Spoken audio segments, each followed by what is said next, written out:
This palette, you guys. There has been so much controversy surrounding this palette, so I wanted to do a quick comparison for you with the Modern Renaissance palette, which is the palette that is the sister palette to the Subculture palette, and is one in which everyone has been comparing this to for good reason, but I just don't see what the big difference is in formula. So I'm taking a brush here and showing you Fudge first from the new Subculture palette, and as you can see, there was some kick up, but what I want to show you is that there's the same amount of kick up coming from the Modern Renaissance palette. I'm swatching both Red Ochre and Cypress Umber, and there's just as much kick up without as much pigment. Now, don't get me wrong, the Modern Renaissance is amazing. It's like one of my favorite palettes, but you can clearly see that there's actually more pigment coming from the Subculture palette and just the same amount of kick up in the Modern Renaissance. You can see there I had to dust off all of the excess powder coming from that golden ochre shade.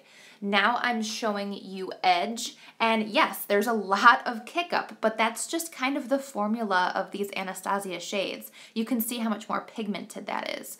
Now I'm showing you Venetian Red, which again has just as much kick up. I'm showing you here, I'm only just taking it with my index finger and thumb. I'm not digging in there. You'll then see next I take All Star from the Subculture palette. Again, yes, a lot of kick up, but it's about the same amount as the Modern Renaissance palette, and there's actually more pigment. Do you see how much more pigmented that is?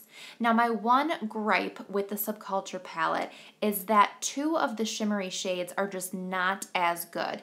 Here you'll see Adorn, which I actually do like, but in comparison to the shimmery shades in the Modern Renaissance palette, the shades Cube and Edge are just not as good. You'll see here in this swatch of Cube, next to the Tempera shade in the Modern Renaissance, there's no comparison. So Cube is definitely not as pigmented, but it does have a very unique pink duochrome to it. Next, I will swatch Vermeer for you, and again, very, very beautiful.